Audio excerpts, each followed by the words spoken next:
Welcome everyone to the most recent episode. There was some weird stuff going on our Skype window, but hello, I'm John Arola. This is the Damage Report. We talk about the news, sort of. And today we're joined, we're mixing it up. We're swirling up the week. Brett Erlich, how's it going? Host of Happy Half Hour. Thank you for resumeing me, John. I am happy to be on a Thursday show. Whenever I get switched off the Friday show, it's bittersweet because on the downside, I can't do garbage people. But on the upside, that means I don't have any homework. That is true. And it's a lot of homework to put together a garbage person. It is tough. I feel bad that Farron Cousins tomorrow will have to do that. That is mean of us to make him do so much. No, I'm kidding. Anyway, we're glad to have you here. There was some environmental issues, but we will be having Farron Cousins on tomorrow, assuming those issues have gone away. But anyway, Brett, we're happy to have you here. This week, the world was deprived of an episode of Happy Half Hour thanks to the 20th anniversary party of TYT, which we had yesterday at YouTube Space. Very fun. We got to see a whole bunch of people. I was like walking through the crowd and all of a sudden Nina Turner was there and I was like, oh my God, I didn't think Nina Turner would be here.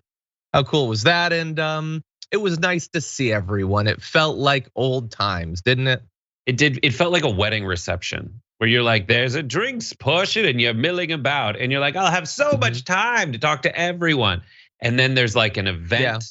I didn't. Or it's like a wedding, one of those weddings with drinks before. And then there's like an event. And then afterwards you're like, oh, that's the end of it. I didn't get to talk. So I didn't talk to Nina. I know. But I did. Yasmin Khan was there. Jessica Burbank was there. A lot of people from, Ghosts of TYT past. Tom Hanks, I know. Lucas Lillahome, James Gannon, Michael Scherzi was there. What? These are people, if you're watching the show, you don't necessarily know who these people are, but they're from way back in TYT's history.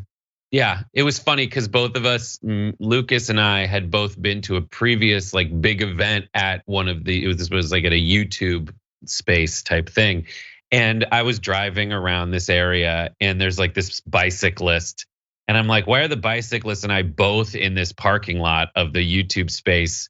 And we both realized it was nothing. It was the wrong place, and we both went to this other. And we saw him, and it was Lucas. We both went to the wrong place at the same time. Oh my God, he was right around. I think that's the parking lot that I parked in, and then walked really far to get to the thing. But I don't mind. I like long walks. But anyway, yeah, it was very cool to see everyone. I wish everyone watching who wanted. We used to be able to do live events that like at YouTube Space where people would just come. We do live shows. We do debates and stuff like that. We'll do it again at some point. Sophie was invited to this one. It was less exclusive than like the Webbies, so she was able to come, which is great. Anyway, really fast behind the scenes info, because of course, there are people at TYT, employees and contributors that I'd never met in person before. Like I think that was the first time I ever met Dave Schuster was this week. So I can confirm heights of people. Wosny Lambre, taller than you'd think. That guy's actually very tall. I don't know why I had assumed that he wasn't, but he's actually very tall. Jessica Burbank, shorter than you'd think. I think she was exactly the right height. Well, I'm not debating right height. I'm saying shorter than I thought. I don't know why. And Yaz, very tiny.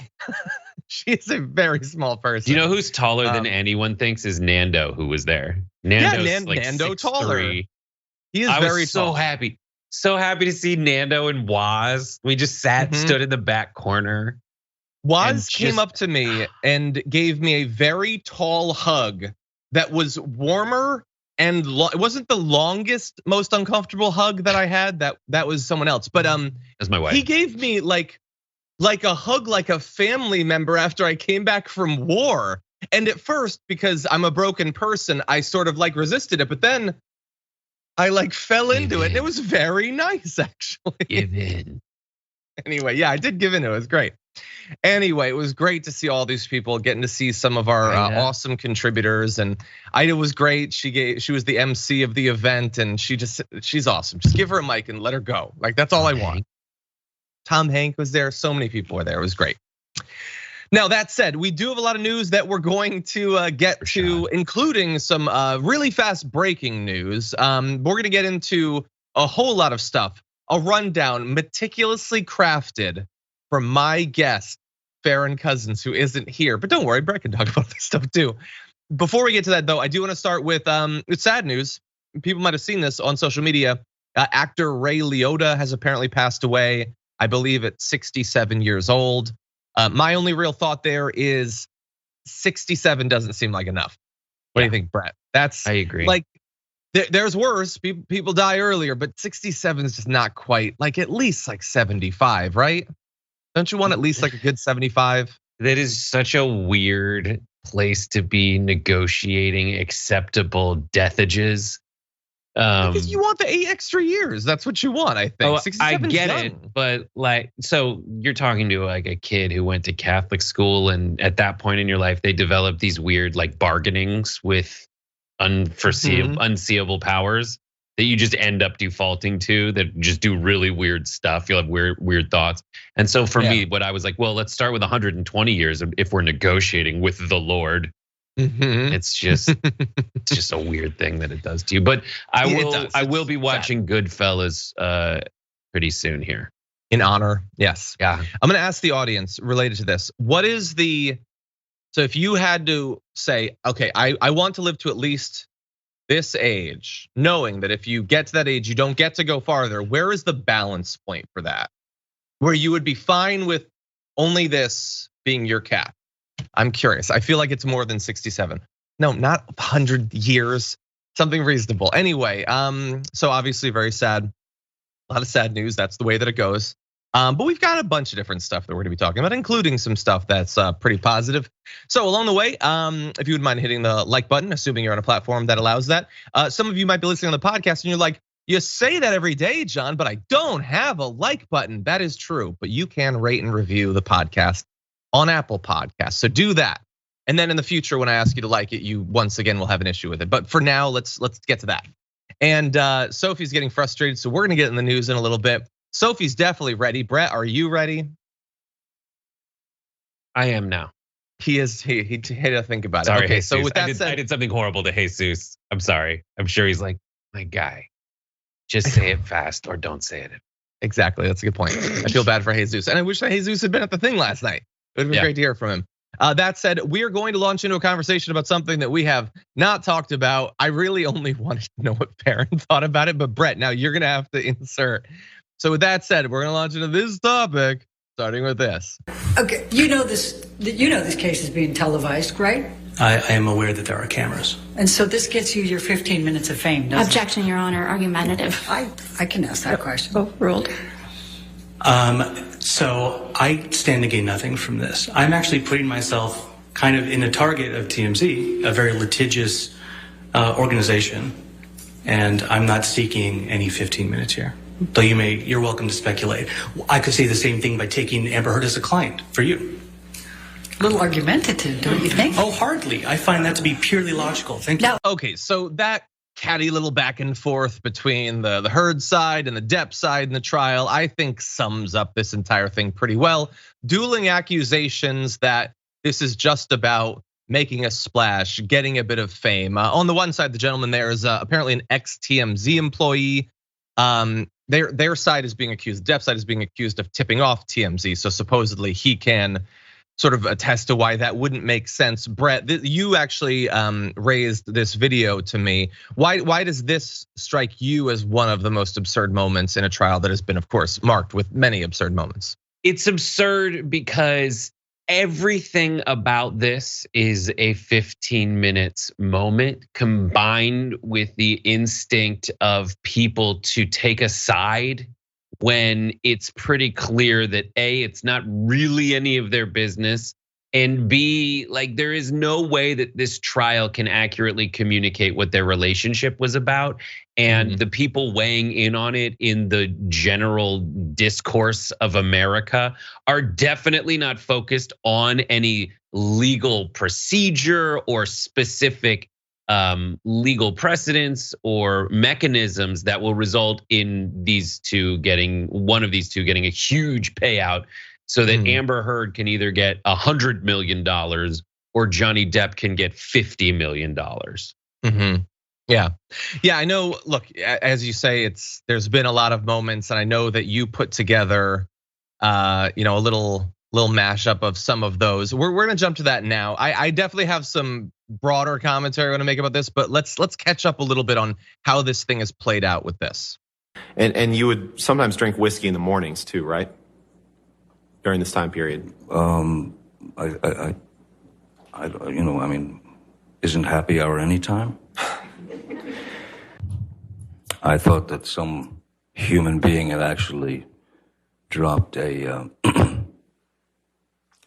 grumpy, pardon the term, onto the bed. We've had cocaine together maybe a couple of times. I once gave Marilyn Manson a pill so that he would stop talking so much. Yes. Now, of course, we were able to see all of this and much more because every moment of this has been broadcast live and will continue to be broadcast live until the very end. And I'm gonna keep it real. I have not watched basically any of it. That now makes up about 95% of what I've seen of it. But that said, I've been watching like a creeper from the outside, not the trial, but everything around the trial.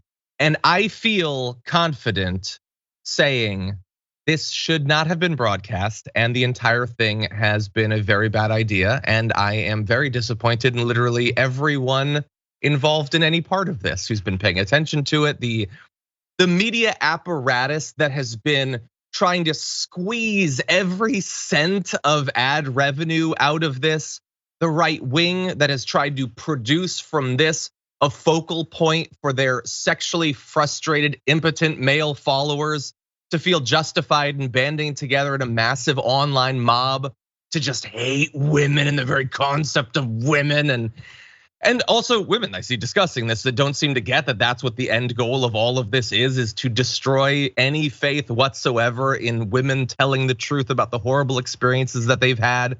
The entire thing is disgusting.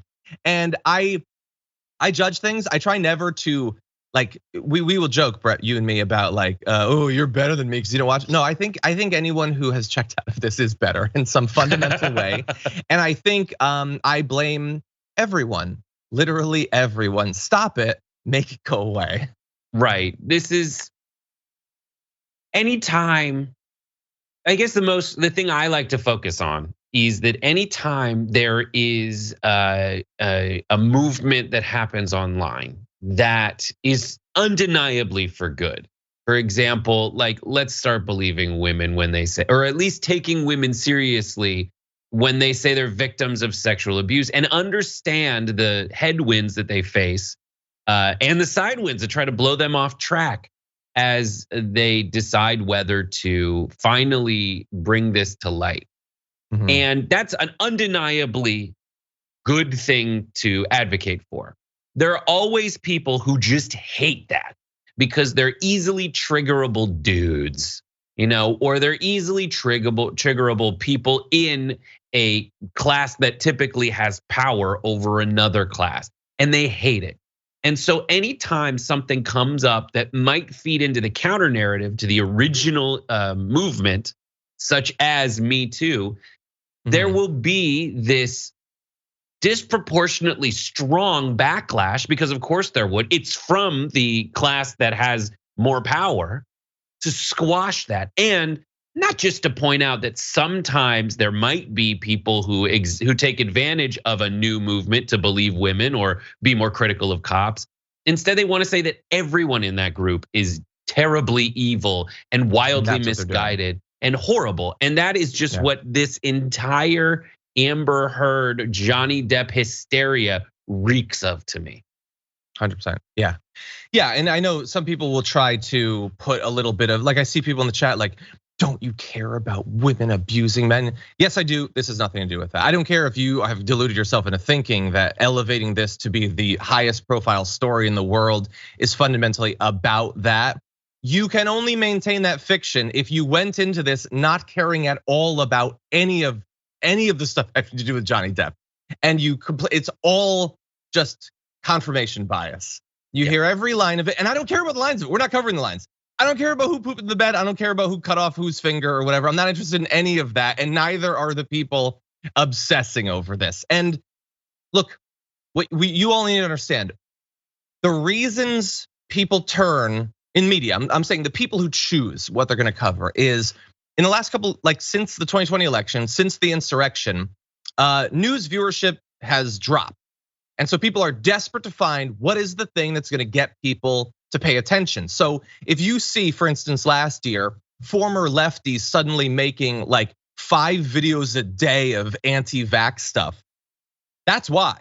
They didn't have a fundamental change in how they view vaccines scientifically. They knew that if they put that out, they will get an audience because, and it's similar to this, the right wing is super invested in this stuff. And so when people are doing streams, literally they can just put the trial on for hours and live stream it and get bigger audiences than they've ever gotten before. You can choose to believe that they just actually care about this thing so much. It's that they want the viewership and they don't care what socially they're feeding into, what culturally the objective of this is. Why is the right spending tens of thousands of dollars advertising stuff about this? Because they think they can get something from it. If you think that Ben Shapiro's like core concern is about men being abused by women, you're deluding yourself. They think this is going to radicalize and weaponize men against, as as Brett said, the Me Too movement against women more broadly in this moment, especially where people are really concerned about reproductive rights being stripped away. Well, now the counter narrative is women also are big liars and you shouldn't trust them. So I just find all of that super disgusting. It's super exploitative.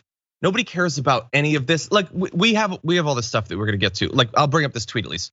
Michelle Dauber, who's of Stanford University, saying that taking a trial, particularly like this, that is about abuse and making it live streamed is inherently creating a toxic environment. And that it doesn't serve a public interest to make someone play out abuse live on TV. There are trials where maybe it makes sense to have them be live.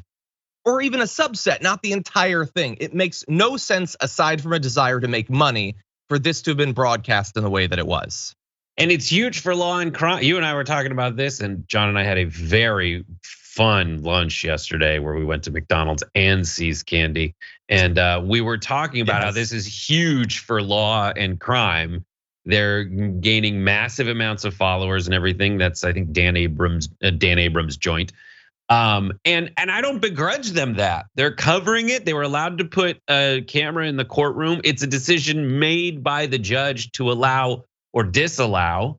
I just don't see a world in which a judge allowing cameras in that courtroom really helps, especially if the entire both sides of this civil suit involve use of media to slander someone. Yeah, 100%. I find it so frustrating of all of the things going on in the world for people to be fired up about. Who genuinely thinks that this is the thing that we should care about? This is obviously a distraction, it is intentionally a distraction. And I get that some people maybe need a distraction. Not all of the people tuning in. When a stream has 200,000 people watching, it's not all of them are guys whose entire life is wishing that they could be more like Ben Shapiro. There's plenty of just, like Facebook moms and stuff like that. That it's courtroom drama. It's look at that, they're talking about poop and stuff like that. Like literally pick any other subject and dive into that. I wish. Okay, with that said, we are going to take a break. When we come back, we're going to be jumping into some of the new information that is coming out about the timeline in the Uvalde shooting yesterday, and then some of the absolutely horrendous responses coming to it from the right wing. So don't go anywhere. We'll be right back.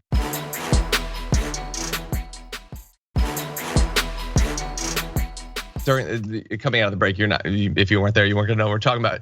Brett loves doing the John Mulaney voice, by the way.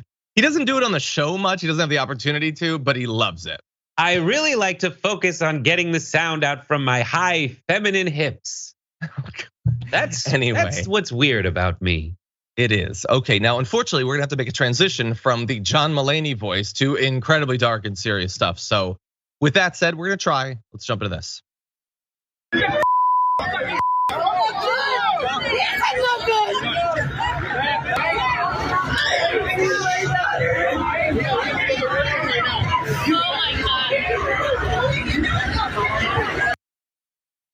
What you were just watching was a very small excerpt from video apparently taken during the Uvalde shooting of a number of different parents, one of whom it appears in the background of that video is being restrained on the ground by police. They're being stopped from getting to the actual school. Cops with tasers milling about.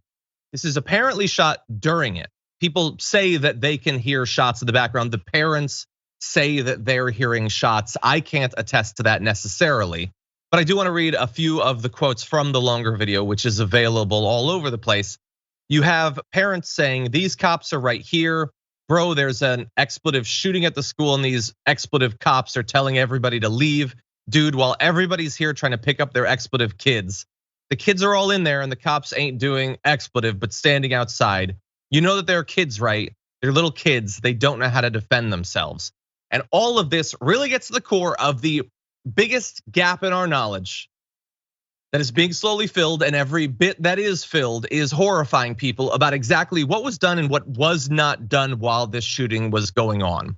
Because we're finding out that it was over a relatively long period of time. First reports of the gunman approaching the school came around 11:30 a.m. on Tuesday.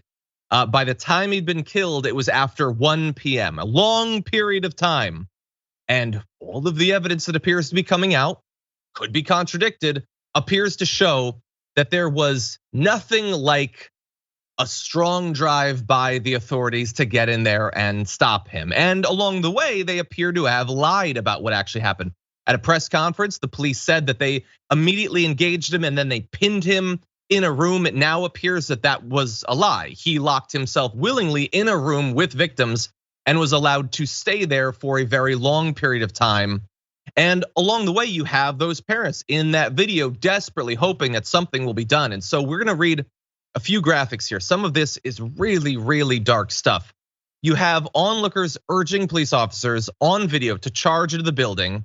One woman yelling, go in there, as other parents are saying, how can we get past the cops so we can at least do something? If they're not gonna go, can we at least try to get in there? And they're being stopped by the cops. Javier Cazares has a 4-year-old who was killed in the attack, Jacqueline.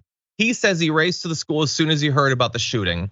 He was so upset that they weren't doing anything that he was one of those who tried to get them to move into the school. He was trying to get other parents in. He says, let's just rush in because the cops aren't doing anything like they're supposed to. More could have been done. They were unprepared. There were 5 or 6 of his fathers hearing gunshots and police officers were telling us to move back. We didn't care about us. We wanted to storm the building. We were saying, let's go, because that is how worried we were. And we wanted to get our babies out. So this is so horrifying. They're on video. They're trying to convince the cops to do something. And they're saying at least that they're hearing the shots. And with each shot, they're terrified that their child was just killed. And many of them were killed during that time. And again, there's a lot that we don't know. Some things we don't know have already been proven to have been lies by the cops. Perhaps more lies will come out over time. But Brett, what do you think about this? I mean, this is the most harrowing, horrifying, like little bit a video to come out of it. There's other angles shot by other people, filmed by other people. And you can definitely hear shots in insanely high volume, both in loudness and quantity of gunshots.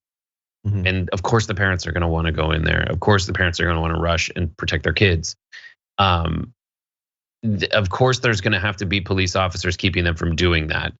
And I don't think the solution is to have the parents rush in.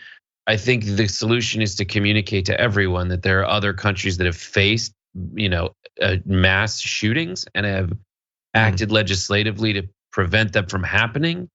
And those bits of legislation have worked and have not jeopardized the actual real freedoms of anyone other than, and conversely, it has increased the freedom, the peace of mind, and the freedom of people to be at school and not have to go to school in a place that ends up feeling like a prison, which is what most of the other side's proposed solutions would result in. But this is just one of those things that's like, I don't know what the solution is to this specific instance, I know it's probably not to turn every police officer into one of the tactical units that they were waiting for. I think it's probably to do your best to keep that gun out of that person's hand. But like, this is the reality that America creates by virtue of its laws and culture. And I think both need to change. 100%. Yeah. By the way, someone in the chat is saying that I said 4 years old. It's fourth grade. I apologize. I'm amped up. Apologies if I'm misstating anything. It's a fourth grader. But in any event, and they will say there's a million other things that need to be done other than just stopping him from getting the gun. And when you point out, hey, we could have stopped this person from getting the gun, they'll say, well, laws have nothing to do with it. You can't stop someone from getting this. He waited until he could legally do it. The law could have been different. I know that they love to conjure up this idea that it doesn't matter what the law is. You could literally ban all these guns and all these kids would just go on the black market and meet up with arms dealers and get the guns. We don't live in Breaking Bad. That's not how people actually live their lives. Gun laws are very successful in a lot of contexts in stopping people from getting these guns. If you require evidence of that, look to virtually every other country on the face of the earth, where the fact that these schools are soft targets, they're gun-free zones, doesn't seem to have conjured up madmen with assault rifles in the countries where they can't legally get them. Anyway, look, there's other horrifying stuff here. So one thing is that, and again, I don't know exactly what was going through the minds of all of the cops about why exactly they couldn't get in there, why the fact that they couldn't unlock the door proved to be such a barrier for so long that they had to get a school employee in to unlock it. They seem to be capable of knocking down doors in other environments. But Lieutenant Christopher Olivares is a Texas Department Public Safety spokesman, apparently said in an interview that some of the cops went into the school to other rooms to get their kids out. At the same time, and I understand you're horrified for your kids, but they're stopping parents from getting in there to get their kids out, threatening to tase them, to knock them to the ground. At the same time, they're going in and not pushing in on the actual shooter who has unfettered access to the people he's locked himself in with. Again, there is a lot that we don't know, but the entire thing feels horrifying. And we have one other thing we have to get to. So there's a report on Ken's 5 that says that when the cops came, the cops said, yell if you need help. So trying to identify where people needed help. One of the persons in my class, according to one of the sources, said help. The guy, the shooter, overheard and he came in and shot her. The cop barged into that classroom, the guy shot at the cop and the cop started shooting. I don't know that they could have known that when they have people who are trying to evade detection by the shooter, that they could know that if they say something, they could be killed. And perhaps this account is false or mistaken. But according to the story, not only did they wait so long to get in there and actually stop the person, and potentially along the way, more people during that time could have lost their lives, but they also contributed to one direct loss of life. Again, it's a chaotic time, Brett. It is easy to throw around blame without knowing exactly what was happening, but none of this is looking good coming out of this. Yeah, and there's one side proposing solutions. There's an amazing video that's going around right now that is just a super cut of all the solutions that Fox News is proposing to this issue. And none of them are legislative. They're like, well, we need to train the kids on how to defend themselves. And we need to train the teachers, and there need to be booby traps, and we need to have hire angel mercenaries or ridiculous things like that. Yep. And none of them are, well, let's go back to having an assault weapons ban like we did when the rate of killings like this was lower. Yeah. We already had the law. See that. We already had the law. That's what's so frustrating. We already had a law banning assault weapons. And they're pretending that didn't happen. Yeah. That was crazy. If you want to see that video, the pre-show of TDR is already up on the channel. We do play it during that. Then they would say that having the assault weapons ban, that creates tyranny. Literally every one of the people saying that these days was perfectly happy to see the Republican Party overturn the results of the last presidential election. So don't exactly trust them about their fears about tyranny. Absolutely. And the right wing picks and chooses which big business to vilify based on their own personal convenience. And I'm only explicitly talking about campaign finance convenience. There's an instinct in big tech to be kind of like libs and fun libs. But when it comes to giant businesses, we all need to realize that the NRA is a giant business that deals in as much death as other businesses they wholeheartedly get behind, like the fossil fuel industry and the pharmaceutical industry. That's what they do. They get behind giant organizations that will contribute to their financing and re-election campaigns. And we need to point out the insane hypocrisy of that. Specific, and what's frustrating is when you see moments like this, when you see families having to stand there as their children are audibly slaughtered from afar, as a police officer who the right wing is lauding as this giant mega hero is just like, well, I'm just kind of on perimeter duty today. Yeah. That's when you know something's wrong. Yeah. And by the way, we have to get on some of these other videos, but I just want to say like, so I know some people will be defensive and say, well, John, they'll ignore all the caveats I gave. John, think about the cops. It's terrifying that they would have to try to go in and take out a person with an AR-15. No, but think about what you're saying there. I don't want that person to have an AR-15.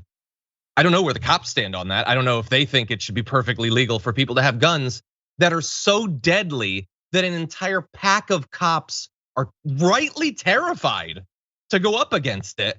I don't want them to have to face weapons like that, bullets capable of tearing through their Kevlar vests. I don't want those things to be legal.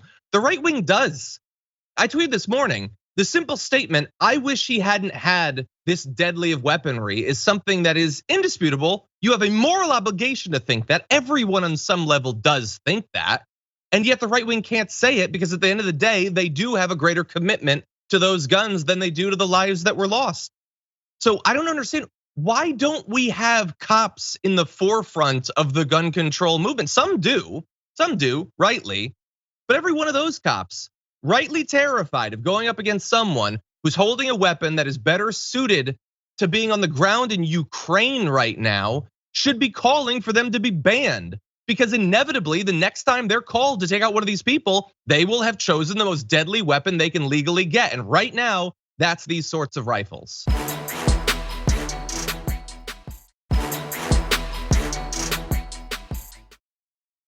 Anyway, with that said, we're gonna jump into a whole bunch of nonsense, including with Ted Cruz. So let's jump into this video. You know, I'm sorry you think American exceptionalism is awful. I think this aspect of it. You got your political agenda. No, it's honestly, God love you. Senator, it's not. I just want to understand why you do not think that guns are the problem. That is Ted Cruz being asked an incredibly simple question by a reporter on Sky News. Why is it that only America has these sorts of problems? And Ted Cruz, who considers himself an amazing debater, a shrewd politician, crumples in the face of that simple question and runs away. But that said, I want you to see more of the context. What is it that led him to flee? Take a look at this. 15 sets of parents who are never going to get to kiss their child goodnight again. Is this the moment to reform gun laws? You know, it's easy to go to politics. But it's important. It's at the heart of the issue. I get that that's where the media likes to go. No, it's not. It's where many of the people we've talked to here like to go. The proposals from Democrats in the media, inevitably, when some violent psychopath murders people. A violent psychopath who's able to get a weapon so easily. 18-year-old with 2 AR-15s. If you want to stop violent crime, the proposals the Democrats have, none of them would have stopped this. But why does this only happen in your country? I really think that's what many people around the world they cannot fathom. Why only in America? Why is this American exceptionalism so awful? You know, I'm sorry you think American exceptionalism is awful. I think this aspect of it. You got your political agenda. No, it's honestly, God love you. Senator, it's not. I just want to understand why you do not think that guns are the problem. Why is this just an American problem? It is just an American problem, sir. Mr. Cruz, why is America the only country that faces this kind of You know what? mass shooting? But you can't answer This that. kind of You can't answer that, politicization. can you, sir? You can't answer that. Why is this country? Why is it that people come from all over the world to America? Because it's the freest, most prosperous, safest Then why country are on our earth. kids dying in and it schools? may stop be the being a freest, it may be the propaganda. most Why are our popular. kids dying in schools? So I don't know the politics of those Sky News reporters, but I feel like they were being very reasonable. They were asking very simple questions that no matter how simple they are, nonetheless, no right winger can actually answer them. They'll give all sorts of explanations for why these shootings happen. None of those make sense in light of the fact that they don't happen in other countries that have all of the things that they would cite. And when someone points out an issue that you can't address, saying people come here anyway, that doesn't diffuse the concern, and he knows that. I mean, he would say, after all, there's a crisis on the border. It needs to be fixed. We're not safe. Well, but people come here anyway. I mean, lots of people love to visit the United States. I guess it's not that much of a crisis, I suppose. You talk about like Chicago's gun violence or whatever. Yeah, but people come here anyway. Inflation is bad. That's a concern you have. Yeah, but people come here anyway. That's not an actual answer to the very simple question. Why is it that we have hundreds of school shootings and no other country on the face of the earth, despite having diversity or inequality or mental health problems or whatever it is that they want to, lack of fathers, a secular society. There are all sorts of societies like that all over the world. They don't have school shootings like this, only we do. Why is that? And Brett, he can't answer it. None of them can. Ted Cruz is, if you want to know anything about Ted Cruz, the best way to describe him is queefy booger slush. That's what Ted Cruz is. He is just this nebulous, knowledgeless guy who loves to communicate nonsense in a way that sounds like he really cares, and he doesn't. And that if the truth about Ted Cruz and pretty much every one of the other queefy booger slushes on the right and on the left, all of the politicians, the way they talk is the language of queefy booger slush. It's just this nothing. All those kids out there never gonna breathe again, and the families are never gonna kiss their kids again. He gets to do that all the time because he never faces a reporter like the ones from Sky News who just asked him questions and then pointed out when he couldn't answer them that he couldn't answer them. They have, and it was all exposed by that first debate with Donald Trump when he just showed up and just pushed them, and they all fell down like dominoes because they don't get challenged. That doesn't work with people who are watching unless it works unless there's someone else who's out there being real on camera, in front of people, communicating to them that this guy's full of it. And that's exactly what Ted Cruz is. He is wildly, stupidly full of it. Full of what? Queefy booger slush. I really was thinking we wouldn't have to hear that again, but I think you're onto something.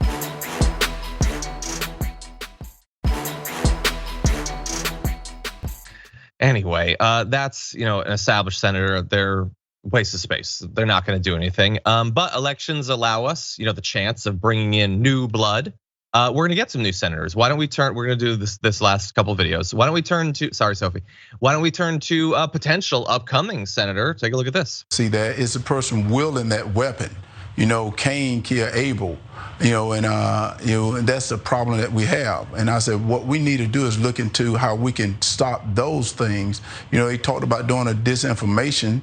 What about getting a department that can look at young men, that's looking at women, that's looking at just social media? What about doing that, looking into things like that, and we can stop that way? But yet they want to just continue to talk about taking away your constitutional rights. And I think there's more things we need to look into. This has been happening for years, and the way we stop it by putting money into the mental health field, by putting money into other departments rather than departments that want to take away your rights. Okay, I'm going to quote Dr. Rashad Ritchie. Well, he's a dumbass. The idea that the solution is that we need to look into boys who are looking at girls who are looking at social media,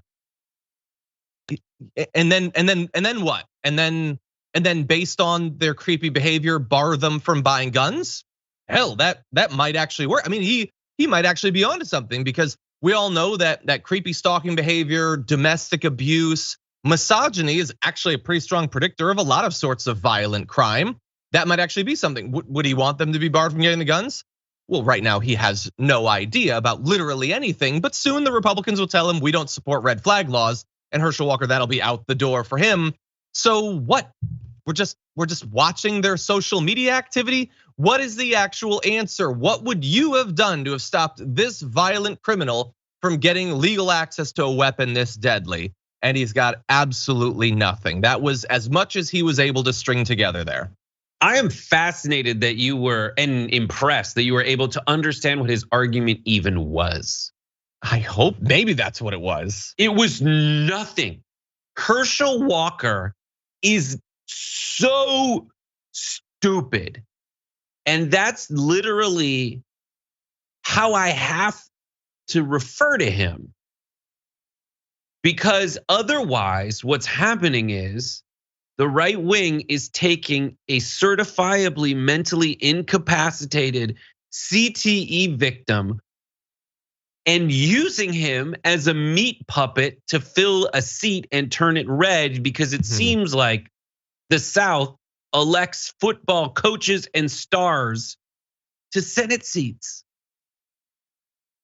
Tommy Tuberville, Herschel Walker. Like, Herschel Walker cannot function as a human being.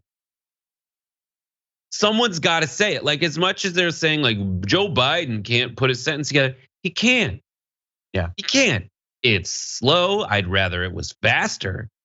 But Herschel Walker is a dumb person. Like, he is stupid. He doesn't know anything about anything. I haven't seen him put together a sentence, much less a paragraph, ever. He's supposed to be responsible for well, theoretically, if the executive branch ever cared what the legislature thought about like questions of going to war, about our national health care policy, a response to a pandemic. He can't. Would you trust him to make his own lunch? Honestly, at this point. What final point goes to you, Brett?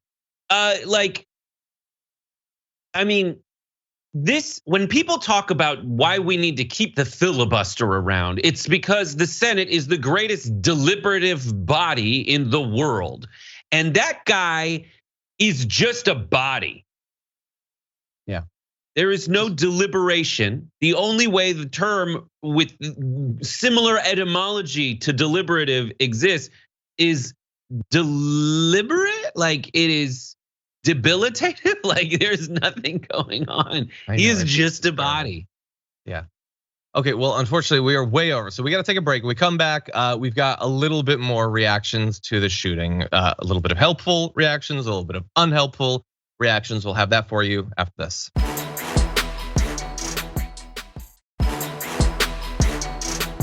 Okay, we are running a little bit behind on the rundown. That has become just a natural thing. We get invested in the topics. But with that said, let's take a look at two different approaches to dealing with the plague of gun violence that we've got. Let's jump into this. I want to give you a tale of two sort of avatars for their side. AOC for the progressive left in the House, and Lauren Boebert on the whatever that's supposed to be on the right, addressing in real time the violence that we saw in Uvalde, the continuing spree of mass shootings and school-based mass shootings just this year alone. Lauren Boebert very helpfully responded, as we covered yesterday in the show, by tweeting out, "You cannot legislate away evil," which is not a thing that anyone was asking to do. It is 100% an abdication of your actual responsibilities. It's your job to legislate at all, not in the area of evil. Now, at the time, Alexandria Ocasio-Cortez responded by saying, "Why even be in Congress if you don't believe in doing your job? Just quit and let someone who actually gives a damn do it, instead of acting like a useless piece of furniture when babies are shot with AR-15s that we let teen boys impulse buy before they can legally have a beer." Now, obviously, Lauren Boebert is not going to address the ridiculous fact that we let kids have guns like this. She's going to move right past that. And she's going to respond saying, "Miss, defund the police. Gun-free zones have proven to be deadly. Let me know when you're ready to do your job and effectively protect our schools with armed security. Let's meet and solve this. And since then, AOC has responded substantively to those points, pointing out that there were armed guards at this particular shooting, at others too, at schools. But at this shooting, there were armed guards, there were police. The school district in Uvalde has its own police department, actually. 40% of the city's budget, nearly half of their entire budget, goes to the police. They've been doing training. It was hardened, as they say they want these schools to be, training for active shooters. They had the defense, they had the training, they had the preparation, and none of that stopped so many people from being killed. And none of that got Lauren Boebert to actually think for a split second about what she was advocating for, saying that this is a gun-free zone. It wasn't. They had guards. But countries all around the world, Brett, have gun-free zone schools. Sweden, Norway, Spain, Madagascar. These are gun-free zones, and yet they're not the sites of mass shootings on a weekly basis. Gun-free zones work, or gun-free zones don't work when someone has a gun in them and shoots people with it, right? If gun-free zones don't work, well, then someone is going to kill Trump at his NRA speech, because that is a gun-free zone. That is a story that's going around. The only place in Texas where you can't bring a gun is to Trump's speech. According to her logic, that puts Trump in real danger. And when called out for that, she'd probably say, yeah, sure, it's probably but it's okay because people hate Donald Trump.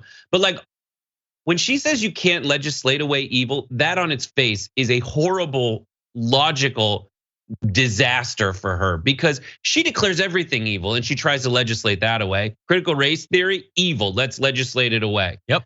Any kind of injustice that we point out, they point out, they want to legislate, and they try to pass laws, and they do everywhere. Voting, they think, is evil. They want to legislate it away. So that doesn't make any sense. Yes. And what you do is you try to make things illegal, so there are higher consequences and less likelihood that someone will be able to do it.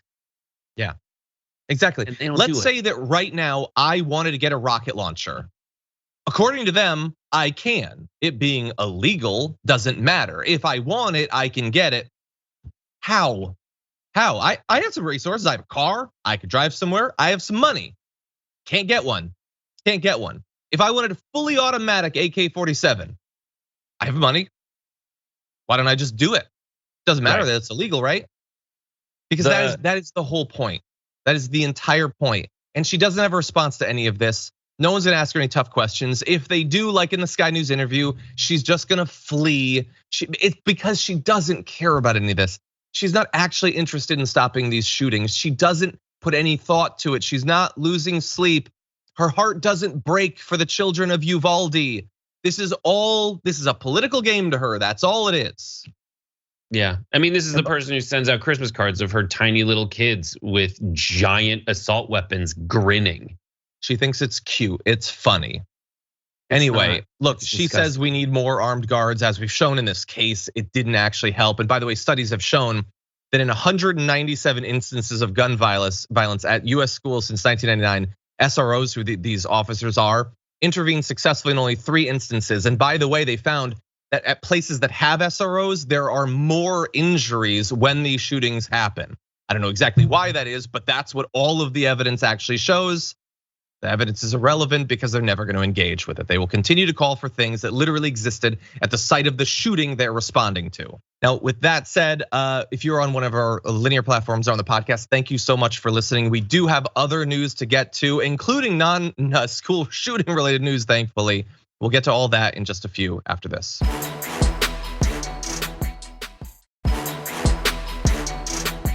This whole week has been me thinking it's Friday, and it's just not even being remotely close to Friday. I know, it refuses to be Friday. It really should become Friday at some point. Brandon King says, I just realized Brett kind of sounds like John Mulaney. No, I don't. I don't know what you're talking about. We'll be back.